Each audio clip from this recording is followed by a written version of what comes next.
thanks for watching, and in this video we'll be talking about baking soda, also known as sodium bicarbonate, and using it to treat a Candida yeast infection. Perhaps two most popular ways of using baking soda are simply just applying a thick paste to an infected area, or using it in a bath or a shallow sitz bath to get some relief from pain. Now, you should know before you use baking soda that using a lot of this on your skin can cause some of it to be absorbed into the body.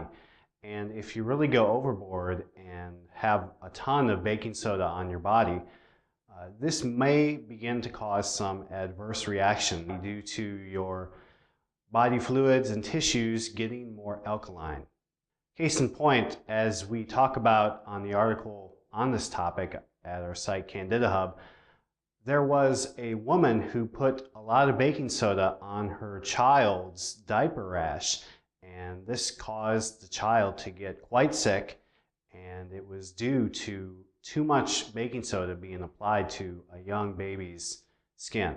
So just be cautious, and before you use copious amounts of baking soda on a small child or an infant, you would probably be best to run it by a medical doctor and get their advice and opinion before you go ahead and do this thing, which can be quite dangerous. So let's take a look at some of the research that talks about using baking soda on Candida yeast. A 2015 study published in the Saudi Journal of Medicine and Medical Sciences looked at how Candida would react to baking soda. The study found that low concentrations of baking soda did not do much to inhibit the yeast. However, a concentration of 20 grams in 200 milliliters of solvent after it was exposed to yeast for about 8 hours totally killed all of the yeast. So this study shows us that if you want to have a lethal dose of baking soda, that is a dose that will actually kill the yeast, you're probably going to have around a 10% or higher concentration of baking soda to achieve this effect. And you could do this in, say, a shallow sitz bath or use it as a douche. But again, the study did say it took about 8 hours of contact with this concentration of baking soda. And so it's probably very impractical to try and sit in the bath for 8 hours or more. And again, there is the danger of the baking soda absorbing into your body and causing your body to become more alkaline, which can lead to health problems.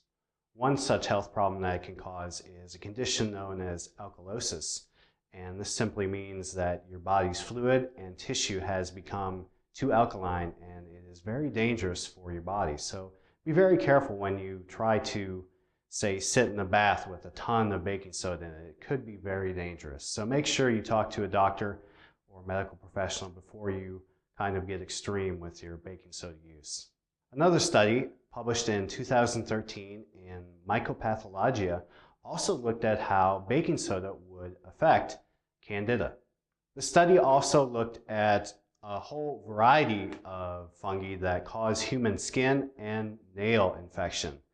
And these fungi included yeast, dermophytes, and molds. The study found that 100 grams of baking soda in a liter of solvent would completely inhibit all the fungi strains that it was tested on. And the study also found that baking soda seemed to work best against the yeast. So how do you take a proper baking soda bath? Well, the University of Iowa's Women's Health Center gives the following recommendation for using baking soda in a bath. They recommend that you take a lukewarm bath and put 4 to 5 tablespoons of baking soda in it to help relieve vulvar itching and burning. And for men, a similar style of bath should be able to give some type of relief to, say, male yeast infections. So wherever your Candida infection may be, these types of baths may be able to provide some relief from any itching or burning that are often the classic symptoms of yeast infections. Well, personally, I really wouldn't recommend baking soda as a yeast infection treatment due to the need for extremely strong concentrations and possibly a very long amount of time that the baking soda needs to be in contact with the infected area to bring about killing or inhibiting ability. It can even be dangerous if you use a lot on your body for adults. Well, there are other better natural cures for yeast infections, and you can find out about a lot of these on Candida Hub, and there is a lot of information provided to help show you how these natural treatments will work to get rid of a yeast infection. And you can also find out about a natural 12-hour cure for yeast infections that many people have used to successfully get rid of their yeast infections in just about 12 hours time. So if you'd like to learn a little bit more about that, feel free to check out the article on this topic, baking soda of course, on Candida Hub. The link is just below in the description. And hopefully you can find out a lot about what you're interested in. Okay, hey, thank you so much for watching. I hope you get better very soon. See ya.